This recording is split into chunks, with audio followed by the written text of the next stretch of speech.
তুমি? আপনি মানে মানে একজন ভাড়াটিয়া একটা বাড়িওয়ালাকে আপনি বলে সম্বোধন করবে, এটা একটা ন্যূনতম ভদ্রতা। এই ন্যূনতম ভদ্রতা কি আপনার জানা আছে না নেই? আমার তো ধারণা নেই। মানে তোমাকে আপনার থেকে মানে আপনার থেকে আমার এখন ভদ্রতা শিখতে হবে? অবশ্যই। শুনুন মিস্টার বাড়িওয়ালা সাহেব, এ বাড়িতে থাকতে হলে এ বাড়ির নিয়মকানুন মেনে চলতে হবে। আমাকে দেখলে সবসময় আদব কায়দায় সালামে কালামে চলবে, ওকে? বেয়াদবি আমি একদম সহ্য করতে পারি না। দোস্ত, আমার কি মনে হয় জানিস, 3 বছর আগের শুভ আর এখনকার শুভ মনে হয় না এক আছে, অনেক চেঞ্জ হয়ে গেছে আমার মনে হচ্ছে। জীবনে কি দেখেছিস শয়তান কোনদিন ভালো হয়েছে? আরে এই যে বাড়িওয়ালা, প্লিজ মাইন্ড করবেন না। ওকে, আপনার স্বাক্ষর ছাড়া বাড়ি ভাড়া হবে না। আরে সালাম নেবেন সাহেব ওরফে এক্স বয়ফ্রেন্ড শুভ ভাইয়ের এই গল্প। কানে কি কম শোনা নাকি? বললাম হাই। সালাম কই? ও আসসালামু আলাইকুম। ওয়ালাইকুম আসসালাম। কি পাগল টাগল নাকি? এরকম একা একা হাসেন কেন? আপনি ভুল নাম্বারে ডায়াল করেছেন। মানে মানে এই জামাটা আমার না, আপনার মায়ের জামা। কি? আচ্ছা, আপনি ছাদে কি করছেন? হ্যাঁ, আপনি জানেন না যে ব্যাচেলারদের ছাদে আসা নিষেধ? Sorry for you kind information, আমি ব্যাচেলর না, আমি হচ্ছে একজন মেয়ে। ব্যাচেলার কি শুধু ছেলেরা হয় নাকি? ব্যাচেলার তো মেয়েরাও হয়। শোনেন, এই বাড়িতে না আমি মাগনা থাকি না, টাকা দিয়ে থাকি। সো আমার যখন ইচ্ছে হবে আমি একবার না 100 বার আসবো। এই হচ্ছে ভাড়াটিয়াদের সমস্যা। 2 টাকাতে বাসা ভাড়া নেবে মনে করবে পুরো বাড়িটা কিনে ফেলেছে। শোনো মিস্টার শুভ, বাড়িওয়ালা সাহেব, আমি না সবসময় বলেছি আমার সাথে আদব কায়দা সালামে কালামে চলবে। কই, শুভ হচ্ছে আমার ডাকনাম। আর এই আমার ডাকনামে আমাকে ডাকবে আমার পরিচিত এবং কাছের মানুষজন। ওই দূর তেপান্তরের মানুষের কাছ থেকে আমি শুভ ডাকনামটা শুনতে চাই না। শুনুন বাড়িওয়ালা, আমি বাড়িওয়ালা সাহেব, বাড়িওয়ালার পরে ওই বিশেষণটা অবশ্যই উচ্চারণ করতে হবে। নামের পরে না বিশেষণটা উচ্চারণ করলেই সম্মান পাওয়া যায় না। তোমার মতো একটা সামান্য ভাড়াটিয়ার কাছ থেকে আমার সম্মান কোথায় পাওয়া যাবে সেটা শিখতে হবে। হ্যাঁ অবশ্যই শিখতে হবে, কারণ আপনার না শিক্ষার অনেক অভাব। আর তোমার অভাব আদব কায়দার। অবশ্য তোমাকে আদব কায়দা শিখে কি হবে? গরু ছাগলকে যতই আদব কায়দা শেখায় না কেন, ওই দিন শেষে জাবরই কাটবে। মানে আপনার সমস্যাটা কি? সমস্যা তো আমার সামনে দাঁড়িয়ে আছে। শোনেন, এখন বাড়িওয়ালা ছাদে হাঁটাহাঁটি করবে, ভাড়াটিয়াদের চেহারা দেখতে চাই না, জান। মা, তুমি এগুলো কি বলছো? আমি একটা বাড়িওয়ালা হয়ে আমি ভাড়াটিয়ার ফ্যান ঠিক করে দেবো? তো কি হয়েছে? তো কি হয়েছে মানে? আমার একটা মান সম্মান আছে না? হ্যাঁ, ইলেকট্রিশিয়ান ডাকি। আহা, মেয়েগুলো সারা রাত গরমে কষ্ট করছে, ওদের পরীক্ষা। এই গরমে ফ্যান ছাড়া ওরা লেখাপড়া করবে কি করে? তাছাড়া ওদেরকে আমি বলেছি যে তুই সমস্ত টুকটাক কাজ করিস, মানে এই বাসার যাবতীয় সবকিছু তুই করিস। তুমি এইগুলোও বলেছো? আমার মান সম্মান কিচ্ছু থাকলো না। আর না, মান সম্মান আরো বাড়বে। চল জয়া। আন্টি, এই যে আমার ছেলেকে বলেছি তোমাদের যে সমস্যা হচ্ছে ইলেকট্রিসিটি, ও শুনে বললো যে আহা মা, রাতে বলবা না, মেয়েগুলো এত কষ্ট করছে। তুমি কথা কখন বললাম? কিন্তু উনি পারবে তো করতে? ওনাকে দেখে তো মনে হয় না উনি কোনো কাজের। না না না, আমার ছেলে অনেক কাজে, টুকটাক সব কাজ পারে আমার ছেলে। তোমাদের ফ্যানের না সমস্যা? জি জি, এই যে ইলেকট্রিশিয়ান ভাইয়া, এই যে ফ্যানটা না কেমন চলছে না একটু দেখেন না। এই যে, হ্যালো, এক্সকিউজ মি, আমার না একটা নাম আছে। ও আচ্ছা আচ্ছা, কালকে রাত্রে বললাম না আমার ছেলের নাম শুভ। ও সরি আন্টি, নামটা না ভুলে গিয়েছিলাম, আসলে চেহারার সাথে নামের কোনো মিল নাই তো এই কারণে। কত সুন্দর চেহারা আমার ছেলের। কি দেখি তাহলে? হ্যাঁ। কি হয়েছে? ফ্যান চলছে না? না, আমি সকাল থেকে নাকি গরম। আসলেই তো অনেক গরম। জি আন্টি।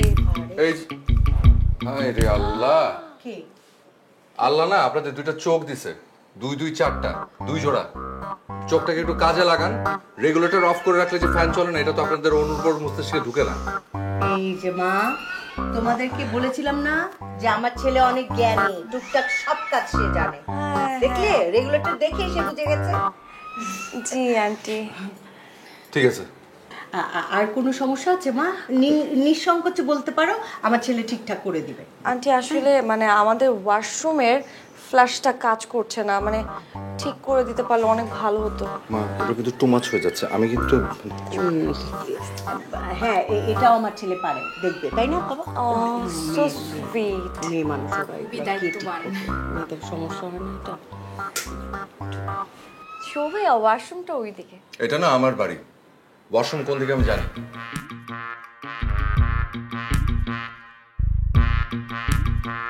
কই ফ্ল্যাশ তো ঠিক আছে। এই তুই না বলে ফ্ল্যাশ নষ্ট? ভুলে গেছিলাম আন্টি, সরি। ঠিক আছে ঠিক আছে। হ্যাঁ বলেছিলাম না আমার ছেলে খুব লক্ষ্মী, আমার ছেলে সব কাজ জানে। জি আন্টি ঠিক বলেছেন, আপনার ছেলে আসলে অনেক লক্ষ্মী, অনেক ভালো একটা আমি যে লক্ষ্মী ছিল সেটা সবাই জানে। মা চলো। আচ্ছা মা শোনো, আবার যদি কোনো সমস্যা হয়, কোনো কাজের দরকার হয় বলবে, হ্যাঁ কোনো সংকোচ বোধ করবে না, আমার ছেলে সব কাজ পারে, ঠিক আছে? জি। আর শোভা থ্যাংক ইউ সো মাচ, আপনার এই পারিশ্রমিক হিসেবে আমরা একদিন আপনাকে খাইয়ে দিব। নো থ্যাঙ্কস, আমি সবার কাছে খাই না। ঠিক আছে মা চলো কিন্তু, হ্যাঁ কোনো সমস্যা হলে বলো। জি অবশ্যই অবশ্যই। না না, এরপরে জরিমানা নিব। এরপর যদি ফ্ল্যাশ নষ্ট হয়, ফ্যানের যদি কোনো প্রবলেম হয়, একদম স্ট্রেট টাকা বাড়ি দিব।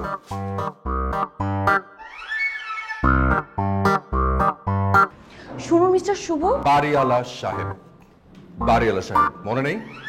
এখনো আদব কায়দা সালাম কালাম ঠিক মতো শেখা হয়নি দেখছি। আসছে বাড়িওয়ালা সাহেব, বাড়ি নিয়ে কি ফুটঙ্গিরি। শোনো, আমার বাবা চাইলে না এরকম 2-4টা বাড়ি এক তুড়িতে বানায় ফেলতে পারে। আজকাল প্রচুর ঘুষ টুস খাচ্ছে নাকি? একদম তুড়ি দিয়ে 2-4টা বাড়ি এরকম বানায় ফেলবে। শোনো, এটা না তোমাদের প্রত্যন্ত অঞ্চলের ধান ক্ষেত না যে চাইলে কিনে ফেলা যায়। তোমার বাপের এরকম 10টা ধান ক্ষেত বিক্রি করলে এরকম একটা ফ্ল্যাটও হবে না। বাপ নিয়ে কোনো কথা বলবা না। তুমি আমার বাপের বাড়ি নিয়ে কথা বলবা না।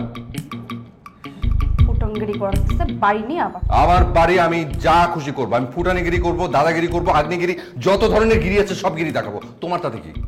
মানে ভাড়াটিয়াদের ভাড়া খেয়ে খেয়ে একদম নিজের শরীরের মধ্যে তেল জমায় ফেলছে, আবার কথা বড়। এই শরীরের মধ্যে যে তেলটা আছে না, সেটাও অনেক দামি, সোয়াবিন তেলের থেকেও। আরে আল্লাহ। আচ্ছা তোমার ভাড়া নাও হয়ে গেছে না, মাফ করো, বিদায় হোক।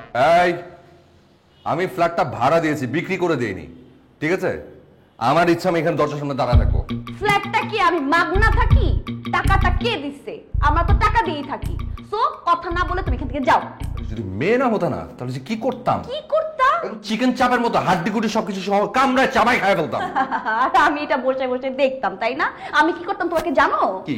তোমাকে আমি পিস পিস করে কেটে রাস্তার কুকুরকে বিরিয়ানি রান্না করে খাইয়ে দিতাম। মানে আসছে একটা টোনা মাছ পাঙ্গাস মাছের সাথে পাঙ্গা নাও। হ্যাঁ কি বললো আমাকে? টোনা টোনা, পোনার থেকেও যেটা ছোট সেটা টোনা। আমি যদি টোনা হয়ে থাকি তাহলে তুমি কি জানো? কি? তুমি হচ্ছে পুকুরে ভেসে থাকে না শ্যাওলা, তুমি হচ্ছে সেই শ্যাওলা, ভাসমান শ্যাওলা। আমি শ্যাওলা?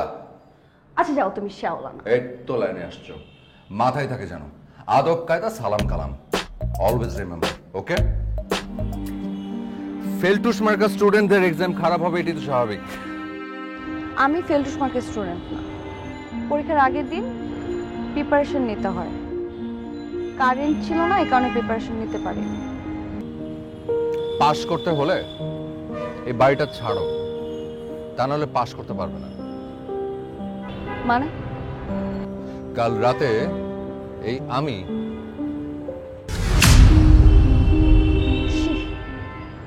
মানে তুমি আমার সাথে প্রতিশোধ নিতে নিতে এতটা নিচে নেমে গেছো? সমস্যাটা তোমার আমার সাথে ছিল, তাই বলে তুমি আমার পড়াশোনার ক্ষতি করবা? Everything is fair in love and war. বাসা ছেড়ে চলে যাচ্ছে মানে? কেন? মানে ওরা পড়াশোনা করার জন্য এই বাড়িতে এসেছে, এখন ঠিক মতো পড়াশোনাটাই যদি করতে না পারে তাহলে কেন থাকবে? চলে যাচ্ছে। মানে কি? মানে তুই ভালো জানিস। সাবধানে। হ্যাঁ এসব কি হচ্ছে? হাব আমি জিজ্ঞেস করছি এসব কি হচ্ছে, চুপ করে আছো কেন? দেখতে তো পাচ্ছ, জিজ্ঞেস করছো কেন? তুমি যা চেয়েছিলে তাই তো হলো। আমার সব চাওয়া কি পূরণ হয়েছে? আমার দিক থেকে কোনো ত্রুটি ছিল না। তাহলে এখন ত্রুটি করে চলে যাচ্ছ কেন? আগেও তোমার ইচ্ছাতে চলে গিয়েছিলাম, এখনো তোমার ইচ্ছাতে চলে যাচ্ছি। আমার তো ইচ্ছে আমার বাড়ির 4 দেয়ালের মাঝে তুমি থাকো, যাতে সারা দিন আমি তোমার পায়ের শব্দ শুনতে পাই, তোমার ঘ্রাণ পাই। আমি তো সামান্য একজন ভাড়াটিয়া। তোমার বাড়িতে এসেছিলাম, ভাড়া ছিলাম, এখন চলে যাচ্ছি। এই ভাড়া বাড়ি ছেড়ে না চলে যাবে, কিন্তু আমার হৃদয়ে আমি যে পার্মানেন্টলি তোমার কাছে ভাড়া দিয়ে রেখেছি, সেখান থেকে কিভাবে যাবে? 3 বছর আগে যেভাবে তুমি আমাকে ফেলে দিয়েছিলে, এখনো তুমি আমাকে সেভাবে ফেলে দেবে। জয়, আমি ফেলে দিতে চাচ্ছি না, তোমাকে আগলে রাখতে চাচ্ছি, বুঝতে পারছো না? আমার দেরি হয়ে যাচ্ছে, আমি যাই। জয়, প্লিজ যেও না। আমি জানি আমার ভুল ছিল, কিন্তু তুমি আমাকে ফেলে চলে গিয়েছিলে কেন? ভালোবাসার মানুষ যদি ভুল করে তাকে ছেড়ে যেতে হয় না, ছাড় দিতে হয়, পাশে থেকে তার ভুলগুলো শুধরে দিতে হয়। আর মাকে কি বলবো? মা আমাকে কি বলেছে জানো? তুমি যদি বাড়ি ছেড়ে চলে যাও তাহলে নাকি আমাকেও বের করে দেবে, তখন আমাকে একটা ভাড়া বাড়ি নিয়ে থাকতে হবে, আমার মতো একটা অত্যাচারী বাড়িওয়ালার অত্যাচার সহ্য করতে হবে। তুমি কি এটা চাও?